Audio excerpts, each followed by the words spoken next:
रासायनिक समीकरण को संतुलित करना, यानी कि बैलेंसिंग ऑफ केमिकल इक्वेशन।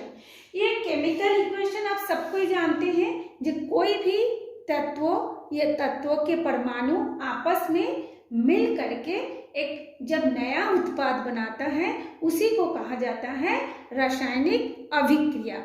इसमें अभिकारक और उत्पाद दोनों को बैलेंस करना रहता है। जैसे मैंने आपके सामने देखिए 1 2 3 करके 3 इक्वेशन लिखे हैं, केमिकल इक्वेशन लिखे हैं। बीच में है ये एरो का निशान, इधर है आपका प्रोडक्ट यानी पी, जिसको हम बोलते हैं उत्पाद, और इधर है रिएक्टेंट यानी जिसको हम बोलेंगे अभिकारक।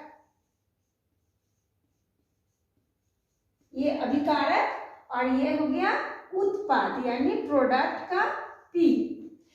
अब ये अभिकारक दोनों आपस में रासायनिक क्रिया करके एक नया प्रोडक्ट बनाता है जिसको हम बोलते हैं उत्पाद।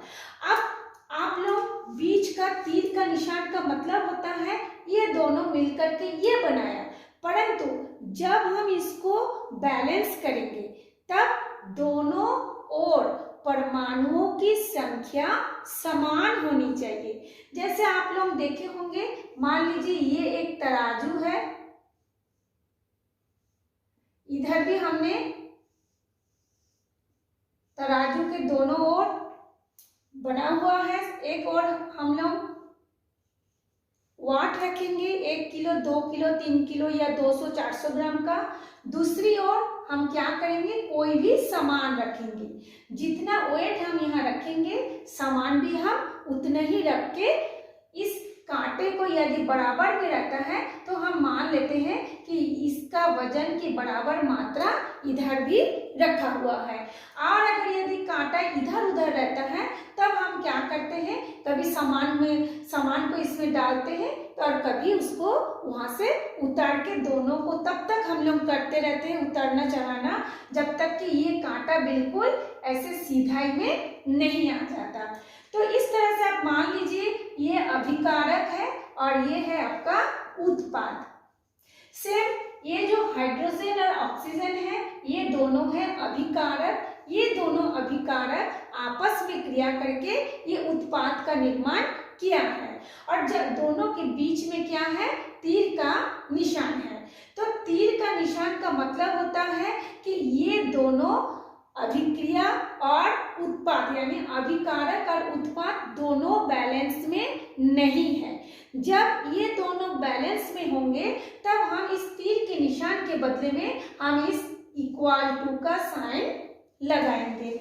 आप लोग बहुत सारे बुक पढ़े होंगे, देखे होंगे कि सभी में ऐसे तीर का निशान रहता है, लेकिन जब वो बैलेंस में बना रहता है यानी ये जो परमाणु दोनों ओर बैलेंस में रहता है तब ये तीर का निशान नहीं रहता, तब वो इस इक्वल का साइन रहता है।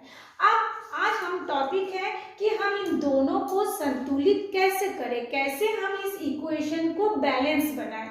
तो चलिए हम अब देखते हैं कि कैसे हम इसको बैलेंस बनाएंगे।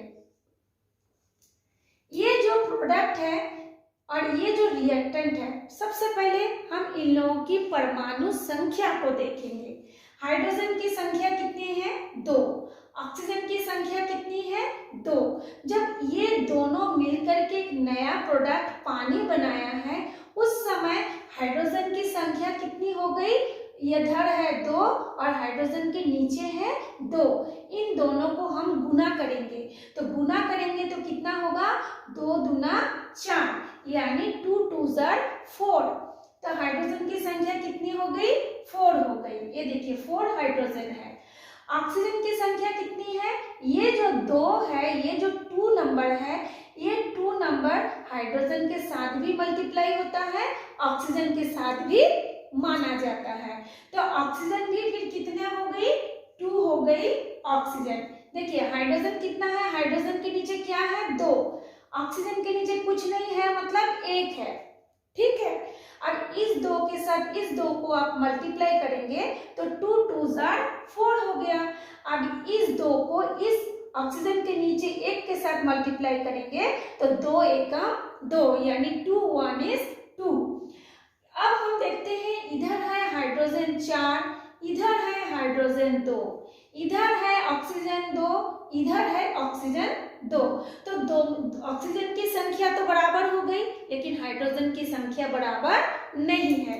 उस परिस्थिति में यदि हम इस हाइड्रोजन को 2 से मल्टीप्लाई करते हैं यानी 2 से गुना करेंगे तो 2 दूना 4 हो गया, 2 2 4 हो गया, तो इधर भी 2 2 4। उस परिस्थिति में हम इस इक्वेशन को एरो का निशान को हटा करके ऐसे इक्वल टू का साइन लगा सकते हैं। अब नेक्स्ट जो इक्वेशन है हम उस पे देखते हैं। देखिए यहाँ पे है मैग्नीशियम। मैग्नीशियम मेटल होता है, धातु। जब उस धातु को हम लोग वायुमंडल में जलाते हैं तो ऑक्सीजन ऐड होता है। ऑक्सीजन ऐड होने के बाद एक व्हाइट कलर का ऐश बनता है जिसको हम बोलते हैं मैग्नीशियम ऑक्साइड। अब हम देखते हैं कि मैग्नीशियम ऑक्साइड के आगे ये 2 नंबर है, यानी मैग्नीशियम की संख्या कितना है 2, ऑक्सीजन की संख्या भी कितना है 2। अब इधर देखते हैं मैग्नीशियम 1 है, ऑक्सीजन 2 है, यानी ये संतुलित अवस्था में नहीं है, यानी दोनों ओर के परमाणुओं की संख्या समान नहीं है। उस परिस्थिति में यदि हम इस मैग्नीशियम को 2 लिख देते हैं आगे तो मैग्नीशियम की संख्या 2 हो गई, ऑक्सीजन की संख्या भी 2 हो गई। दोनों आपस में जुड़ करके रासायनिक क्रिया करके मैग्नीशियम ऑक्साइड बनाया है, यानी ये जो 2 है मैग्नीशियम के साथ भी 2 है, जो दूसरा परमाणु ऑक्सीजन है उसके दूसरे तत्वों के परमाणु ऑक्सीजन के साथ भी ये 2 है, यानी दोनों ही तत्वों के परमाणुओं के साथ इस 2 को हम गुना करेंगे तो इधर की संख्या और इधर की संख्या बराबर हो गई। नेक्स्ट देखिए और एक इक्वेशन है N2 यानी नाइट्रोजन हाइड्रोजन के साथ क्रिया करके अमोनिया बनाया। अब जब अमोनिया बनाया तो इसमें देखिए नाइट्रोजन के आगे कितना है 2, तो इधर भी नाइट्रोजन के साथ कितना है 2। हम इस संख्या को ऐसे भी लिख सकते हैं या फिर ऐसे करके भी लिख सकते हैं, दोनों ही सही है ना। चाहे हम इसको 2n लिखे या फिर N2 लिखे, दोनों ही सही है। अब सवाल होता है जब दोनों ही सही है तो हम लोग हमेशा ऐसे नीचे नीचे क्यों लिखते हैं, है ना। तो उसका जवाब ये है जब ये अणु अवस्था में होगा, जैसे नाइट्रोजन 2 परमाणु मिलके एक अणु बनाता है, तो जब ये अणु अवस्था में है तो हमने देखिए इसको नीचे 2 लिख दिए, और अगर मान लीजिए ये परमाणु अवस्था में हो तो उसको हम लोग ऐसे करके लिख सकते हैं। ठीक है, बात एक ही है। तो जब आप ये ऐसे भी लिख सकते हैं ऐसे भी लिख सकते हैं, तो दोनों को जब ये N2 और H2 दोनों आपस में क्रिया करके अमोनिया बनाया है तो N2 की संख्या तो बराबर है, लेकिन यहाँ पे देखिए हाइड्रोजन है 2 और यहाँ का हाइड्रोजन है ये जो 2 है, और हाइड्रोजन के नीचे जो 3 है इन दोनों को गुना करना पड़ता है, यानी 3 दूना 6। अब आप बोलेंगे कि नाइट्रोजन के साथ कैसे नहीं गुना हुआ, नाइट्रोजन के साथ भी गुना हुआ। नाइट्रोजन के नीचे कुछ नहीं है मतलब 1 है ना, तो 2 के साथ 1 को मल्टीप्लाई करेंगे तो 2 ही आएगा। अब 2 के साथ इस हाइड्रोजन के 3 को मल्टीप्लाई करेंगे तो 3 2 6 हुआ। तो इस परिस्थिति में इधर हाइड्रोजन की संख्या ज्यादा है परंतु इधर हाइड्रोजन की संख्या कम है, तो हम कितना कम है, यहाँ पे है 6, यहाँ पे है 2। यदि इस 2 को हम 3 से गुना करते हैं तो यहाँ भी 6 हो जाएगा, यहाँ भी 6 हो जाएगा। तो चलिए हम अब 3 से गुना कर देते हैं, तो 3 दूनी 6 और इधर भी हाइड्रोजन 3 दूना 6। ठीक, अब ये मत आप सोचिए कि यहाँ तो पहले 2 है बाद में 3 हाइड्रोजन है, यहाँ पहले 3 है बाद में 2 है, उसको आपको ध्यान नहीं देना है। आपको सिर्फ ध्यान देना है परमाणु की संख्या संतुलित अवस्था में है या नहीं, क्योंकि हमारा जो इक्वेशन पहले ऐसा था हम इस इक्वेशन को बदल नहीं सकते। हमारे पास जो है हम उसको नहीं बदलेंगे, जो हमारे पास है उसी स्थिति में हम इक्वल कर सकते हैं, वो हमको ध्यान देना है। तो इधर हम 3 करेंगे तो 3 2 जा 6 और ये 6 हो गया। तो ये हमने कुछ आपको इक्वेशन दिखाए हैं। अब हम आपको बताते हैं कि हम स्टेप बाय स्टेप कितनी स्टेप में इसको हम पूरा कर सकते हैं।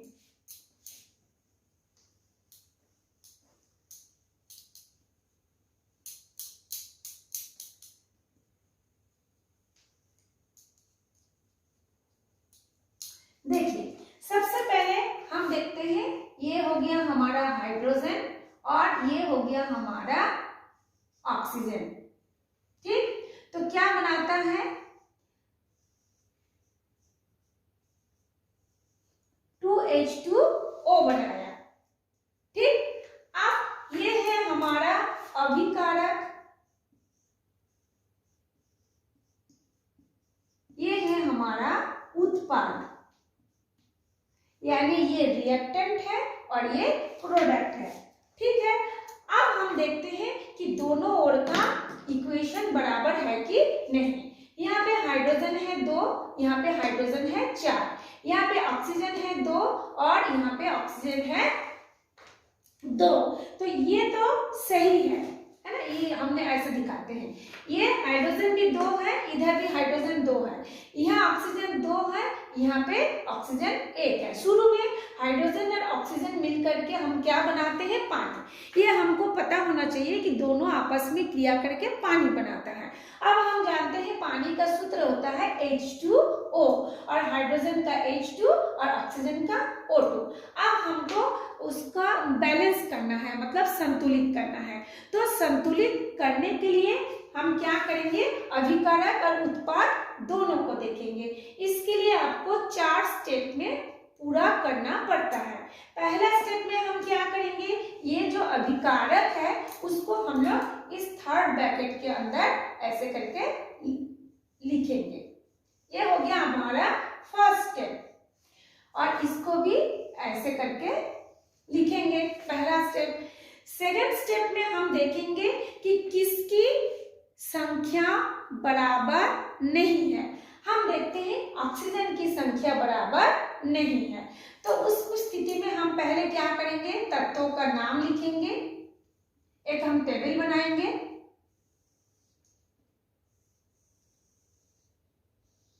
यहाँ पे हम लिखेंगे तत्वों का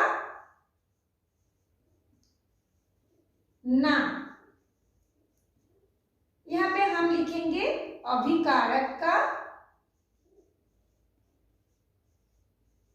संख्या, यहाँ पे हम लिखेंगे उत्पाद का संख्या।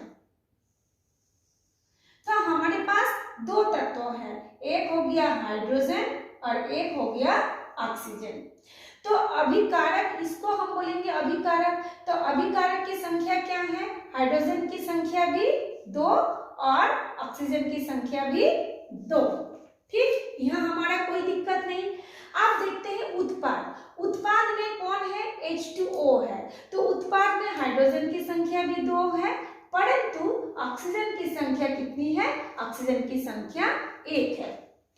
ये था हमारा पहला स्टेप। ये है हमारा दूसरा स्टेप, तत्वों का नाम लिखे, फिर अभिकारक की, हाइड्रोजन में अभिकारक की संख्या 2, ऑक्सीजन की संख्या भी 2, हाइड्रोजन की संख्या भी 2। लेकिन ये जो उत्पाद है, उत्पाद में हाइड्रोजन की संख्या तो 2 है, परंतु ऑक्सीजन की संख्या कितनी है, 1। तो हमको क्या करना पड़ेगा, इस ऑक्सीजन की संख्या को संतुलित करना पड़ेगा। तो हम क्या करेंगे, क्योंकि इधर ऑक्सीजन 2 है, तो क्यों ना हम इधर के ऑक्सीजन को भी 2 से मल्टीप्लाई कर दें। तो वो होगा हमारा थर्ड स्टेप।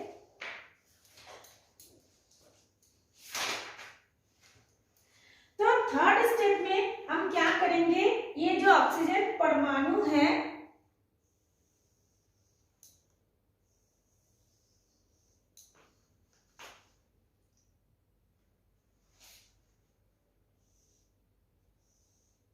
ये हमारा अभिकारक हो गया, ये हमारा उत्पाद हो गया।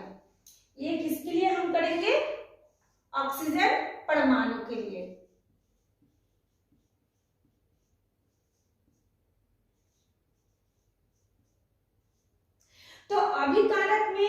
ऑक्सीजन की संख्या कितनी है? 2 है। उत्पाद में ऑक्सीजन की संख्या कितनी है? 1 है। तो उत्पाद को हम लोग अलग अलग नहीं कर सकते। आप सोचे होंगे क्यों ना हम हाइड्रोजन को अलग कर दें, खाली ऑक्सीजन में गुना करें, ऐसा नहीं होगा। जो उत्पाद है उसी उत्पाद को पूरा ले करके ही हमको गुना करना पड़ेगा। यानी ये जो H2O है उसको हम पहले लिखेंगे, फिर हम ऐसे एक ब्रैकेट लगाएंगे, फिर हम इसको ऐसे 2 से गुना करेंगे। तो जब 2 से गुना करेंगे तो ऑक्सीजन कितना हो जाएगा? 2O, 2O यानी कि O2। हम इसको ऐसे भी लिख सकते हैं, 2O यानी कि O2। तो इसमें अब क्या हुआ, थर्ड स्टेप में ऑक्सीजन की संख्या 2O यानी O2 हो गया, ये O2 के बराबर आ गया, परंतु एक दिक्कत आ गया। क्या दिक्कत? हाइड्रोजन की संख्या फिर बढ़ गई। इस स्टेप में हाइड्रोजन की संख्या में कोई दिक्कत नहीं था, दोनों ओर इक्वल था, है ना। लेकिन जब हम O को बराबर करने गए तो बराबर तो हो गया, परंतु हाइड्रोजन की संख्या क्या हो गई? बढ़ गई। तो ये एक चीज को आपको ध्यान रखना पड़ेगा कि ऑक्सीजन परमाणु को संतुलित करने के लिए हम जब उससे 2 से गुना करेंगे तो 2H2O लिखेंगे। क्या करेंगे? 2H2O। हम लोग H2O2 नहीं लिख सकते। यानी ये जो हमारा फॉर्मूला है उसको हम, जो सूत्र है उसको हम बदल नहीं सकते, क्योंकि हमको क्या बनाना है? पानी। तो जब हम पानी का सूत्र जानते हैं H2O है, यदि हम H2O2 बना देंगे तो वो हाइड्रोजन परऑक्साइड बन जाएगा, है ना। लेकिन हमको बनाना क्या है? पानी बनाना है, इसलिए हम उसको H2O2 नहीं लिख सकते, हमको H2O ही लिख करके संतुलित करना पड़ेगा। ठीक, ये हो गया हमारा थर्ड स्टेप। अब हम देखते हैं फोर्थ स्टेप में क्या होगा। फोर्थ स्टेप में अब हम लोग हाइड्रोजन को देखेंगे।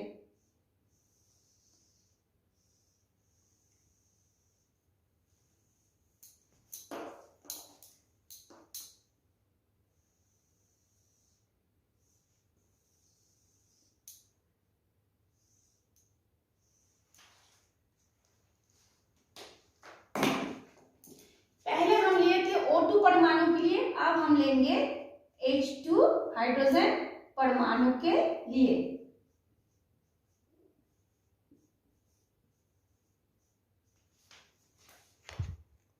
तो हाइड्रोजन परमाणु के लिए हम क्या करेंगे? हमारे पास क्या था? हाइड्रोजन H2 है, ठीक। H2 में हम क्या करेंगे? क्योंकि यहाँ पे क्या हो गया? 4 हो गया, है ना। हाइड्रोजन की संख्या कितनी हो गई? 4। और पहले हाइड्रोजन कितना था? 2। यानी इस हाइड्रोजन को हम लोग फिर 2 से गुना कर देंगे, ऐसे करके। ये हमारा H2 है, शुरू में देखिए ये H2 था, इस H2 को हम क्या करेंगे? 2 से गुना करेंगे। जब हम इस H2 को 2 से गुना करेंगे तब हमारा ये जो उत्पाद आया H2O, जो उत्पाद आया, उत्पाद में हमारे यहाँ पे लिखते हैं हम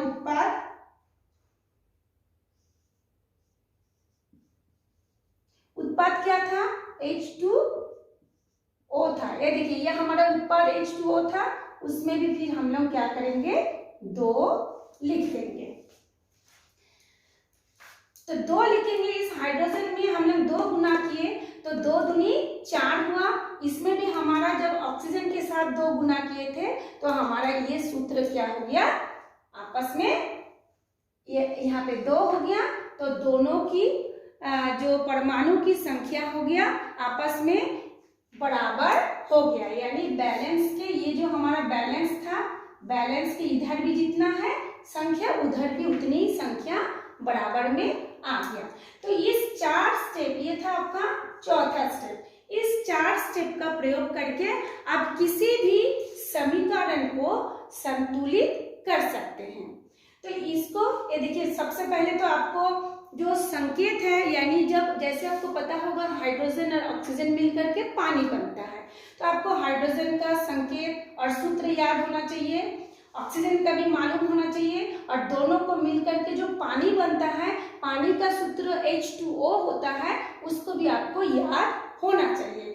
याद होने के बाद आप ये 4 स्टेप का प्रयोग करके पहले स्टेप में आप ऐसे कोष्टक बनाएंगे, दूसरे स्टेप में आप ऑक्सीजन को संतुलित करेंगे, तीसरे स्टेप में आप हाइड्रोजन को संतुलित करेंगे और फिर आप दोनों को मिला करके ऐसे करके लिखेंगे तो ये आपका समीकरण संतुलित हो जाएगा। तो ये 4 स्टेप का प्रयोग आप हमेशा याद रखेंगे। एक बार मैं और आपको रिवीजन कर दे रही हूँ। पहले आप इस सूत्र को लिखेंगे, ये जैसे मैं ऐसे लिखी हूँ। सेकंड स्टेप में आप क्या करेंगे, वह इसको ऐसे कोष्टक में कर देंगे। कोष्टक में करने के बाद आप देख रहे हैं कि ऑक्सीजन संतुलित नहीं है, तो पहले आप ऑक्सीजन को संख्या को संतुलित करेंगे।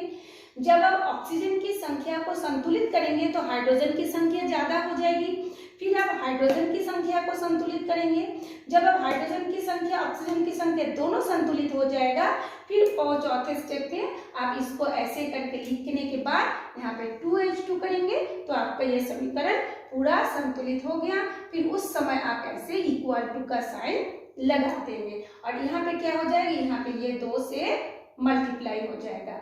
2H2 प्लस O2 2H2O यानी हाइड्रोजन 2 दूनी 4, यहाँ पर भी हाइड्रोजन 2 2 4, ऑक्सीजन कितना है O2 यानी ये वाला जो 2 है ये ऑक्सीजन के साथ भी मल्टीप्लाई होगा तो ये हो गया 2O यानी O2। हमेशा आप लोग ध्यान रखिएगा, हाइड्रोजन एक तत्व अलग है, ऑक्सीजन एक तत्व अलग है। यदि ये सामने में 2 है तो ये वाला 2 हाइड्रोजन के साथ भी माना जाएगा, ये वाला 2 ऑक्सीजन के साथ भी माना जाएगा।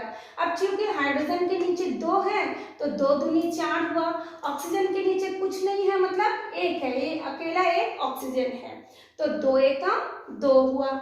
इस तरह से आपका ये संतुलन पूरा हो गया।